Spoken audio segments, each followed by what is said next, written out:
Very good morning, all of you. Are you listening? Yeah, good morning. Very good morning, all of you. I am Professor Narayan Reddy, Treasurer, Association of Indian Management Schools. On behalf of Association of Indian Management Schools, I welcome all the participants, guests, and other friends to the 5th webinar on training competencies for the faculty members. See, we are all faculty members teaching various subjects, and in the prescribed fashion, we are following the teaching methodologies.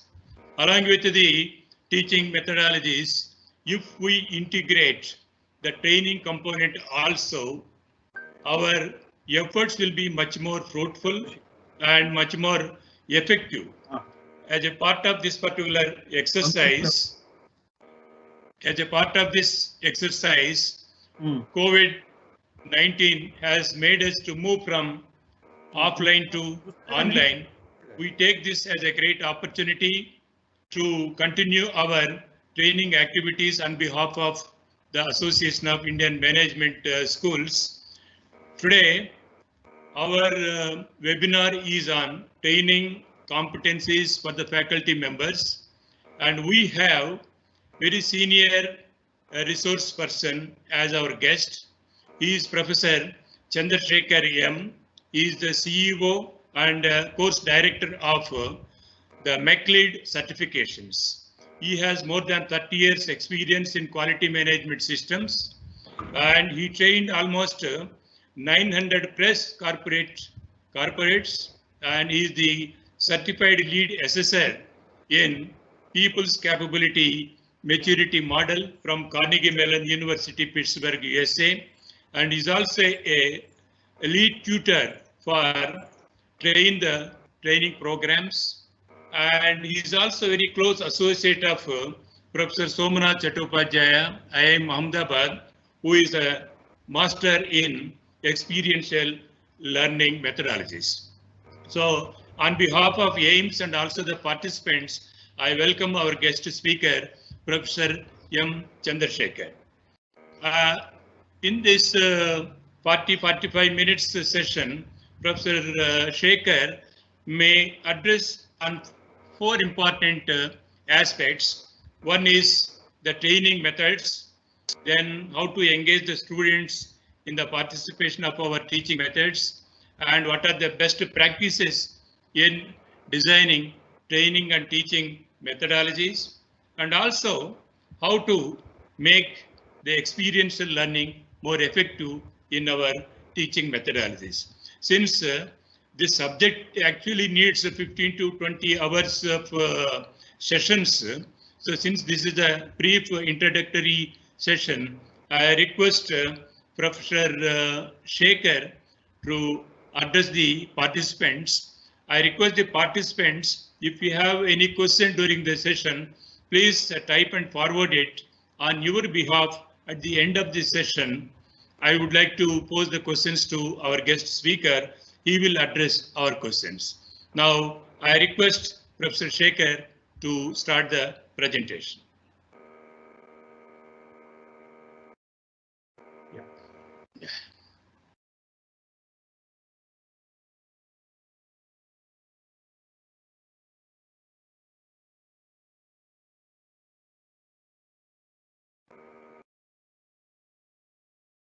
Good morning to all of you.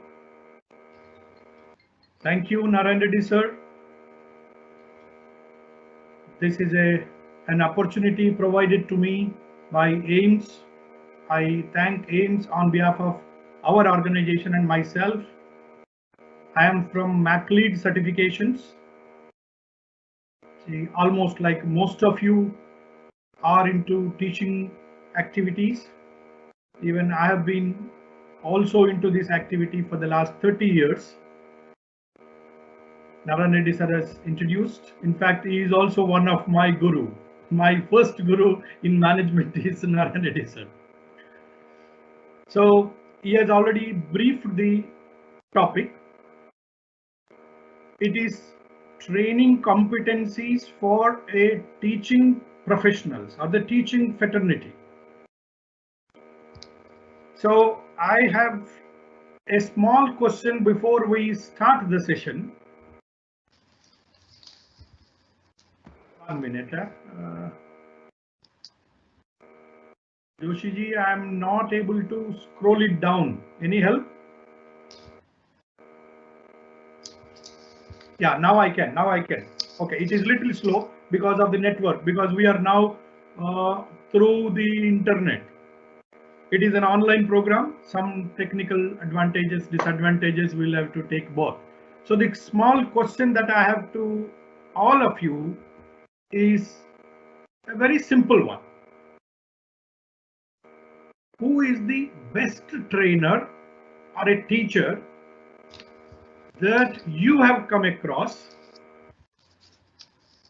and also why do you consider that person as a best trainer or a teacher as per you? So what you can do, you can start typing. There is a facility given to you in that questions, you can raise questions and chat with the facilitator. So keep writing there whatever that comes to your mind, and at the end we will conclude, your answers will be concluded there. So the 4 components what Narayan Reddy sir has said, I have made it into a discussion points. So the first discussion point I would focus on, what are the internationally accepted best processes in developing competencies among the teaching fraternity.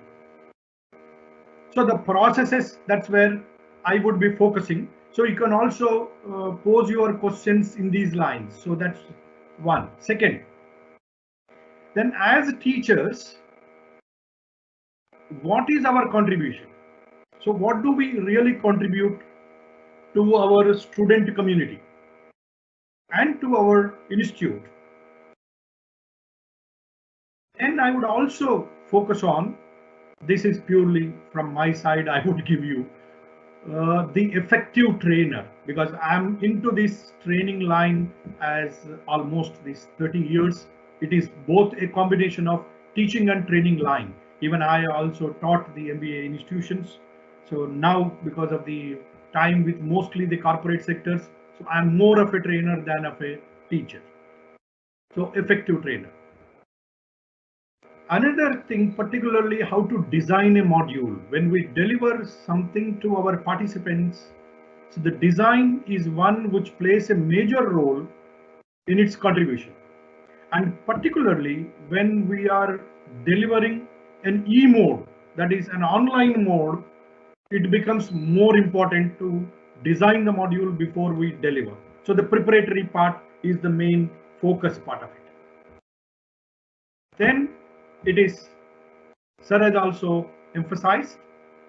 So I would give certain my experiences of how to make the delivery more impactful. So that's what is primarily the concern for every teacher. We want every student, when we are there in the class, they should get engaged with us without even a 1 minute deviation from the engagement, that they need to have complete attention towards us. So how to make that? And finally, the new role, particularly this COVID has thrown a big challenge to every sector. That includes our educational sector. So that is through training through e-mode, that is the electronic mode, precisely one which we are doing a webinar now. So these are the 6 discussion points I would be focusing on around this. So I request you to pose questions around this so that we will be able to easily manage the time and also do this activity more effectively and efficiently. So let me now proceed with the first question, that is the processes. So now look at the process areas that helps in improving the trainer competency. So now if you look at the left side, I have given as maturity level. Let me see if I can highlight this Yes, I can. Now I have highlighted this, I think, but it will not may not be visible through the screen. But let me see. Okay, so the maturity levels. That means what are the high mature process areas in developing a trainer competency within among ourselves or within an individual. So right side are focused on the primarily the trainer competencies are that is the trainer competency process areas. So the lowest level, which is called the managed level, that is maturity level 2, is training and development. I am not touching the maturity level 1 because the maturity level 1 does not have any process area as such. So whatever the mode that we are learning is a maturity level. That's a maturity level 1. But to become a maturity level 2, that's the minimum most. So what we call it as training and development. So we'll also focus a little bit on this process area. What is the focus of this process area? Training and development. Then in the next level, we need to define certain processes to develop the competencies. So that is a competency analysis and competency development. So this is where the maturity level 3, that's where the process, these two processes helps in defining what kind of competencies are needed to become an effective trainer or a master trainer, or to master the training competency within ourselves. Then the next level is a predictable level. Predictable level is one should be able to completely calculate and tell this is what the concept I will be able to deliver and this is going to have this much of impact. So that's where the processes that would be, these processes are over and above these processes. It's not that only these processes are going to help. It is over and above training and development, competency analysis, competency development. It is a mentoring process. Then next is a competency based assets process. So that today in this era of learning through the internet, this is the best process that one can build. An educational institution can build these as competency based assets. For example, currently we are doing certain recordings. Even this recording itself is a competency based asset. We can use it for future references. Then continuous capability improvement. This is where that process area will be tailor-made in order to optimize that this process area really enhances up to its best level. The best is whatever the process optimization, that is one can do the best in the given scenario. That's what this process area of continuous capability improvement focuses on. So let me now try to give you the brief on training and development is what is needed for hand to mouth. What is needed today, you are being provided that. Like for example, Mr. Sunil Joshi has provided us what is needed to run this e-module on live. So that's the basics we have learned. But now in order to move on into the next level, so that this we will be able to do on our own. So we need to do what are the competencies that are needed, that is a competency analysis and a structured program of competency development. Then we need a mentor also to help us when there are certain difficult situations, because every time you may not have 99% of the times the context is the same. Context differs. A good example of a mentoring is here transferring the learnings of the highly experienced persons to the lesser experienced people. You might have seen a movie called 𝗧𝗥𝗔𝗜𝗡𝗧𝗘𝗡𝗏. In that 𝗧𝗥𝗔𝗜𝗡𝗧𝗘𝗡𝗏, when the hero is going towards to the battle, one of the Sipahi, who is the senior most Sipahi, he asks that hero and tells you, do you know at the end of the war, that is the Kargil war, Pakistanis, they pretend as if they died and you have killed everybody. And you are in a josh, you celebrate the winnings movement. But what happens at that time, they will get up and then start shooting you. So some of us will lose our lives. So when the hero, after winning the Kargil, he was returning, he remembered the mentor's words. I should now check back whether everyone is literally died or still due. So he went and kicked, and one person did the same. So then they shooted out and they ensured everyone is dead. Then they celebrated.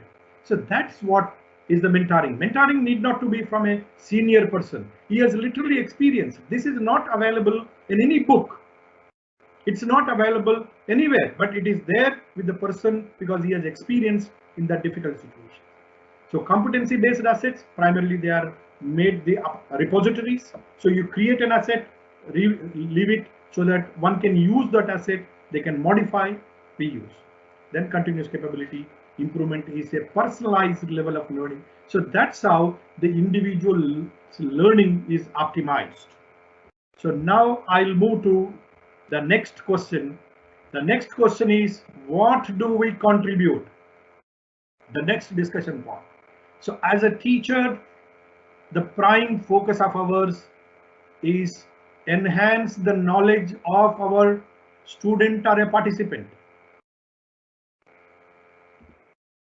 Then we also add certain skills to the students, but the focus on skills in an educational setup is a little low. As a teacher, our focus on skill is a little low, whereas as a trainer, your focus is definitely, along with the knowledge, you will also focus on the skill part of it also.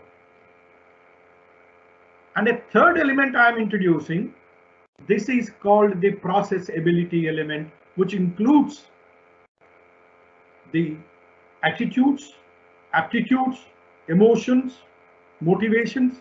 So you can club all aspects of what a teacher or a trainer possesses in order to customize the knowledge and skill towards a particular context. That is what is not knowledge, the process ability. So the combination of all the three, knowledge, skill, and process ability, is the competency. So that means as a trainer, come teacher, in order to deliver a particular module, what knowledge should I have with regard to that module? What skills should I possess? That means the delivery skills, design skills, evaluation skills. We'll talk about those skills also with the competencies. Then finally, you have to also look at the context. That context is the process ability. So the combination of all the three, these three combination is the competency. Now I'll move on to the purpose. Why are we, our contribution towards growth and development? So it's a combination of both. So if we look at the growth is, it's a quantitative addition to the process of learning, whereas development is a qualitative addition to the process of learning. I would illustrate this with you, with a small example. Consider a baby of a year and a half. You know, the baby would have a word bank of roughly 20 words, like mama, papa, milk, ball. So these are 20 terms that the baby would have at this age. By virtue of the grannies, grandpas, they might have taught this to the child. So they learned these 20 words. Now this is the growth. So what will happen if you keep on adding another 20 words? That will become 40 words. Add another 20, 60, like that you keep on growing. But is the development taking place in the child, to the child's learning process? The answer is no. So when will that happen? So if you can give the baby an ability to add these words, so the addition is the process, which is the qualitative process that will help the baby to add the terms. For example, baby learns mama, that is mother, another word come. So mother, come. So baby has added these two words. Then baby, now if the baby learns this art, mother come, father come, sister come, brother come, bal come. Now what has happened? The come has been added to all, like that they can do various permutation commutations. So that is the ability one has to learn, the concept one has to learn. So that kind of concept learning is the development. I would give you one more small example why we should focus and what should be the focus of a trainer in terms of a teaching environment. A teacher goes home, most of us, we are all the participants now, we're all like that. The wife of the teacher is a housewife. So housewife one day decides, why is the only my husband is teaching concepts to their children every day? Why not I teach to my own child? So she has decided to teach to her own child the concept of a square. The square is in the form of all the four corners. If they are same, then it is called a square. So the mother wanted to teach the child. So she was looking here and there, where is the square kind of item available in the house? So luckily the slate is available. Slate is in the form of a square. So mother brought and told the child, my dear child, look at this. This is a slate. It is in the form of square. So all the four corners, four sizes or four sides are same. Then it is a square. So she tested once, asked the boy, the child, what is the shape of this? So child replies, this is a square. Second time, third time, fourth time, then mother is fully convinced that I could now teach my child what is a square. Then father comes. After father comes home, on that day special request to the father. Would you like to have a glass of water? Would you like to have kheer? Would you like to have what? No, tea, all those special items have been prepared in order to get a good recognition from the husband. Then while he is having that kheer, mother asks the father, that is wife and husband, there is a conversation. Do you know it's not only that you can teach the subjects in your school, even I can also teach, being a mother. Then he asks very enthusiastically, okay, tell me, what did you teach? She said, I taught our son the concept of square. Oh, is it? Yes. Then he was carrying a bag. The bag also, the handbag that he was carrying, it is same, it is in the form of a square. Then he has shown that to the baby. Baby, now tell me, what is the shape of this? What is the shape of this?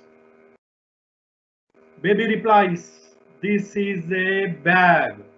No, I'm not asking what is this. I'm asking what is the shape of it. I'm telling you, Dad, this is a bag. Then he opens up one more notebook, which is in the form of square, and then again shows that. Again, boy replies, that is the notebook.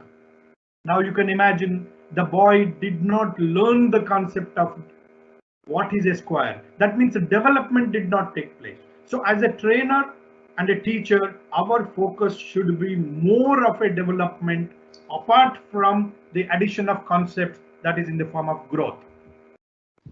So now I would concentrate on what makes a teacher as a more effective trainer. So the first one is the design part of it is your module. That the module preparation, what are you making? How much plan you are, literally how much time you are spending in designing a particular module. Apart from designing, then how are you delivering your delivery competencies?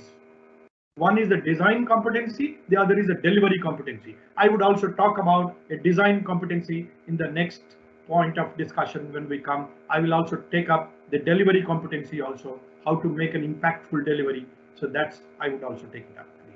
And a third competency that is needed is evaluation competency, because we need to evaluate how far the delivery of ours or the module that we have delivered is effective and efficient, and it has reached the participant in the way we wanted it to reach. And finally, when we know that if it has not reached according to our design, then we need to improve upon it. So the improvement takes place. So all put together is what it makes us an effective trainer that meets the delivery requirements, that suits all interested stakeholders. Because we are not only delivering to a particular student. Apart from student, there are many stakeholders. Even our institution itself is also an interested party. How well the delivery has gone, how well a particular teacher has delivered the content so that it is effective. So that's what makes a trainer and teacher an effective trainer and teacher. It is the design, delivery, evaluation, and the improvement. Then I'm now going on to the designing of a module. So for any design, so you can classify them primarily into two categories. One is a macro design, the other is a micro design. A macro design gives you an overall picture. What is that I would like to drive upon? What are the end objectives? At the end of the training program, the participant will be able to 1, 2, 3, 4, 5. Is it a skill emphasized, or a knowledge emphasized, or a processability emphasized? So you can focus on in that macro design part and then do that. That will give you an overview picture. Then go to the micro design. That is every 5 minutes, what is that we would like to deliver? And how would you like to deliver? What are the delivery mechanisms, etc. Even in this 45 minutes, I have also planned in that way.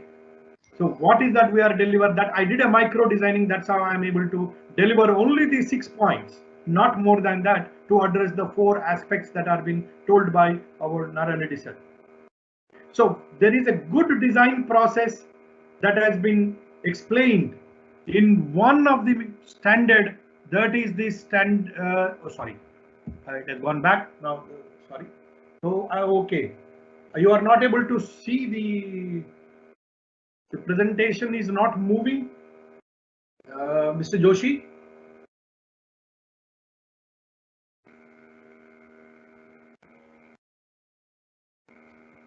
Just a second, please. I'm just also cross-checking whether you are receiving my presentation in the same way where I'm using the slides. That's one of the evaluation mechanism for me. Yeah, you are. Thank you. There was a little bit of my technical problem. Now I'm okay. So I'm talking about a macro design as well as a micro design. So for a design process as well as for a delivery of the trainings, there is one standard that is internationally published. That standard is ISO. Yeah, that's it. This is ISO 21001. It is published in 2018. So this particular standard gives you a best design process with the international best practices that are included. That also talks about not only design processes, it also talks about even the delivery effectiveness methods. Hence, prepare a module that is very attractive, that attracts the attention of the participant. What is more focus is attraction of participants. So that's where you can use videos, the PowerPoint presentations, and there is one more software called Prezi. I don't know how many of you are using this software. This software is available even for a teaching community. This is a medium version is available at a free of cost. A normal introductory and a medium one for all educational institutions. If you put your email ID of your .edu, for all .edus, you get this free. So you can start using this, making the presentation very attractive and preparing the module attractive module. Now okay, it is taking little time. I'm also waiting till the time the next slide comes. Joshiji, the slide is not. Yeah, now, yes. I think it is taking, yes, now it has come. The transmission, there is a delay of 5 seconds, of course, our facilitator told. So how to make that is impactful delivery? The first one is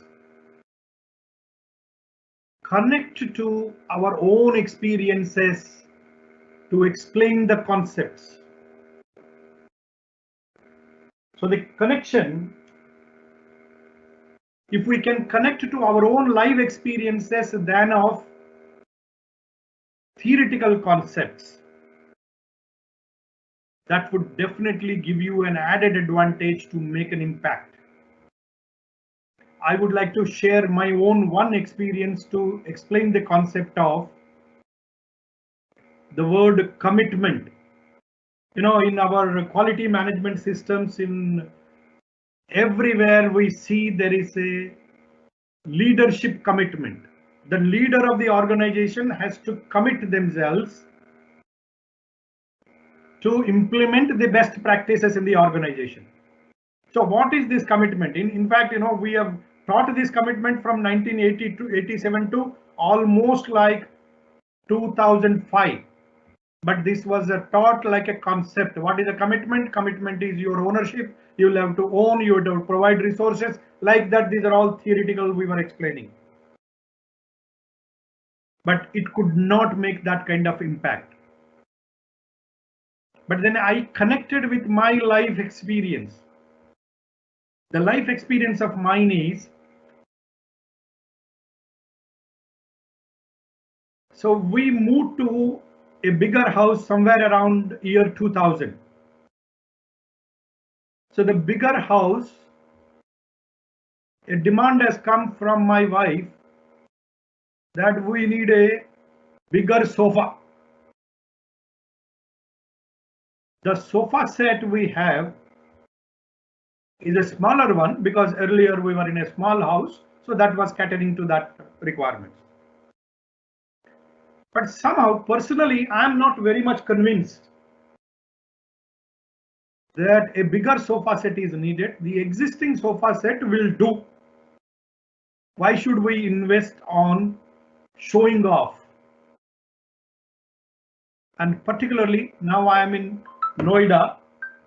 So the Noida is in northern part, is mostly influenced by the Delhi culture. You know, in Delhi culture, some of you might be knowing that if the neighbor has got a bigger TV, they should have a bigger than that TV in order to compare. If he has got a bigger car, they should have a bigger, more bigger car than what a neighbor would do.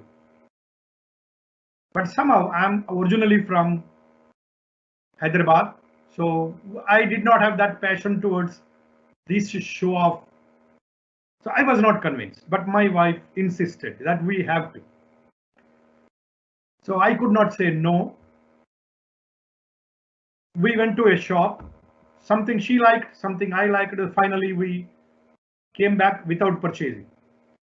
So to make it a little shorter, this experience, somehow I could pull on for 3 years without purchasing that sofa set. And finally, she has even forgotten also that we had to purchase a sofa set. After that, 3 years, I went to Dubai for a training program to their ministry, interior ministry. There, my youngest daughter, she asked me that, Dad, could you get me an iPad? It seems in Dubai, the iPads are cheaper. At that time, I was not in a session. Then I told, right now I have time. Let me go to the shop. In the meanwhile, you search what is the price in India. I will verify the price. If it is cheaper, we will purchase. So I went to the shop. We could establish there is a 40% difference in the price between India and Dubai. Then I purchased, and that iPad is in my hand at that time. And I rang up to my daughter saying that I have already purchased this. And after 3 minutes, I received a call. And you could imagine that call is from whom? It's from my wife. The first question. For the last 3 years, I have been asking you to purchase a sofa set. You have not done. Whereas your daughter has asked for an iPad and it is there in your hand. What is this discrepancy? Why this discrimination?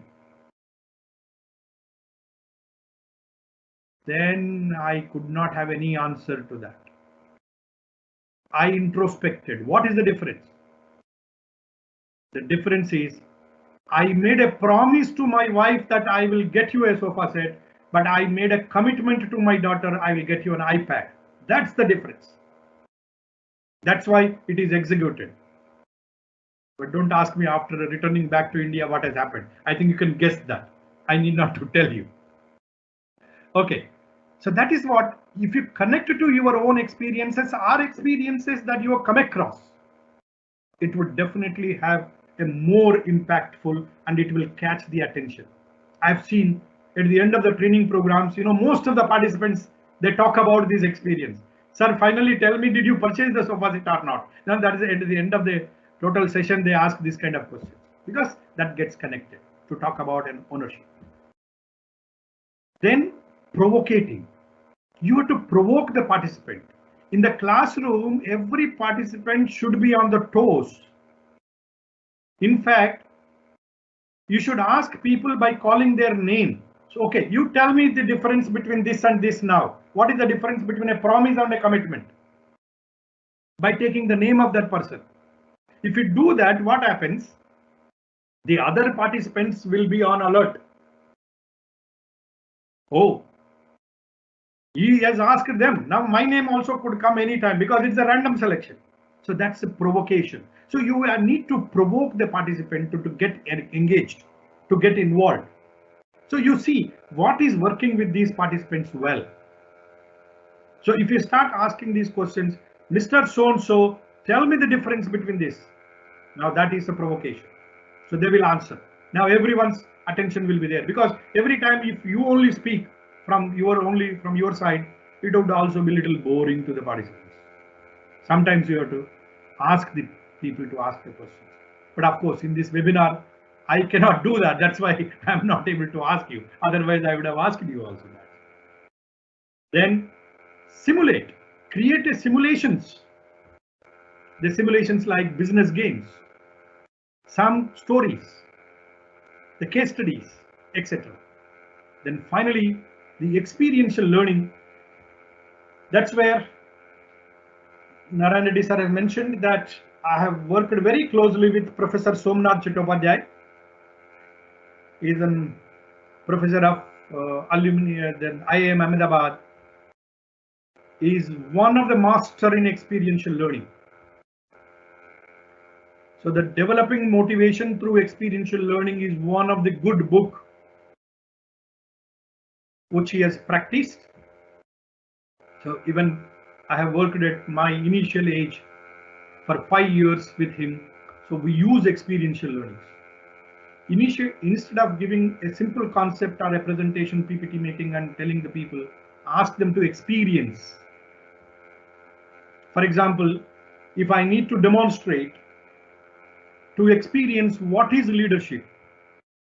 So as a definition, we'll say that leadership is one that provides the direction, that encourages everyone to get involved and to give the best, or provides the environment to get the best out of every team member. That's the concept.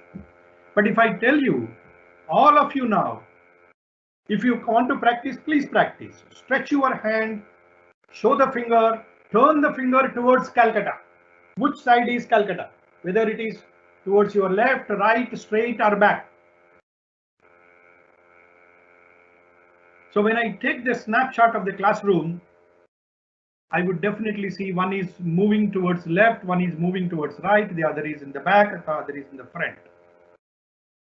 That's where we tell, as a leader, as a teacher, I did not provide you the direction that this room's directions are. East is this, west is this, north is this, south is if I would have told you that, I would have given the directions first. Then everyone would have turned their direction towards east, because Calcutta is towards the east in India. That's eastern India.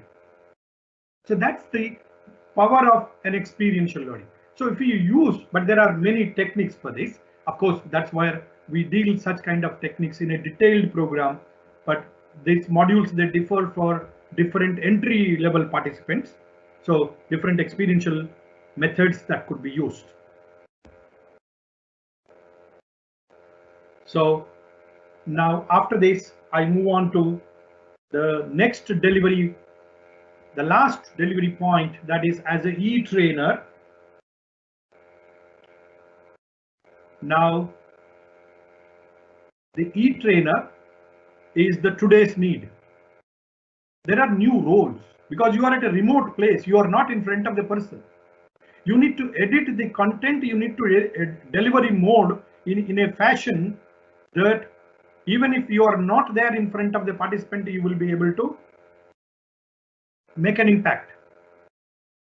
Stimulate. You should own the process of this. So you should actually have a blended learning designs. So this is a different competency called a e-learning design competency, and also e-delivery competency.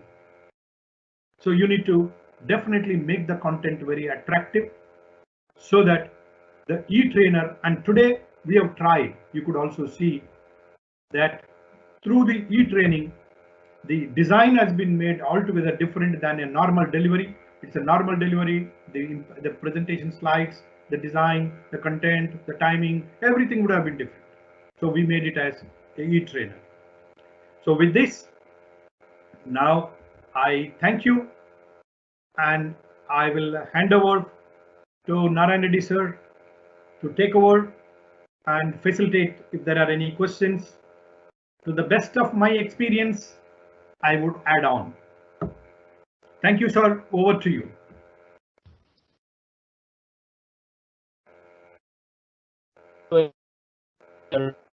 Words. Apprentice, Dr. Giridhar is asking, what is the difference between knowledge and intelligence? Come back again, please. What is the difference between? What is the difference between knowledge and intelligence? Okay. Knowledge is the information needed for us to perform a task. What is the information needed for us is the knowledge. The intelligence is primarily a high maturity level definition wherein we talk about it's what is the learning that you had and how are you able to demonstrate, and vis-a-vis what is your now according to your age. So is it expected from you? If you are doing more than that, then you would be classified as an intelligent. For example, if a boy of 10 years old is talking about Indian politics and giving very valid, solid reasons, then we call this person is more intelligent. So it's more than expected is intelligent. Knowledge is whatever the information is needed to perform a particular task. Thank you.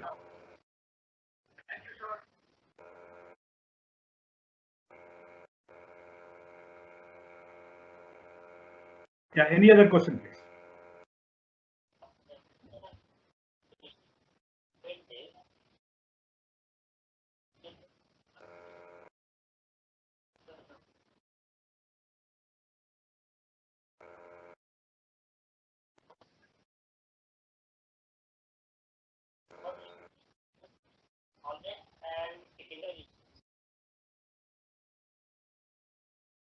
Hello. Yes, please. Yeah, another question is, Vijayan is asking, sir, what are your views on developing the challenging competency of being agile in managers and employees? Fantastic. See, today's world requires agility. The traditional modes of the life cycle designs would not definitely help. You should give what is needed at that time in that context to that interested party. Definitely I support.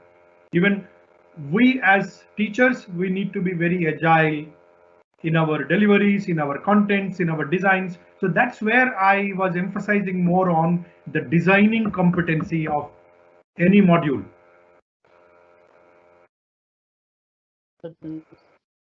Yes, please. Next question, Dr. Mohan B. Rao, Professor and Associate Dean, IES CRC, Mumbai, is asking, Sir, what are the 3 actions an industry person should take before taking up teaching assignments? The industry person definitely should go for train the trainer program, which gives them a complete capsule of pre-training, during training, as well as the post-training. And there should be, he should also work with few people. Initially, he has to make them as mentors. Then the effectiveness of that person is going to be definitely very high.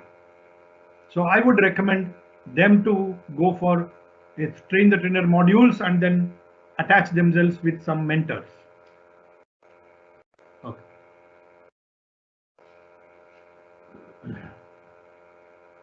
Hello. Yes, please. Thank you. Thank you very much for your valuable words. With this, I conclude this session. Thank you very much for attending the session for attendees. Thank you. Thank you very much. Thanks. Thank you very much.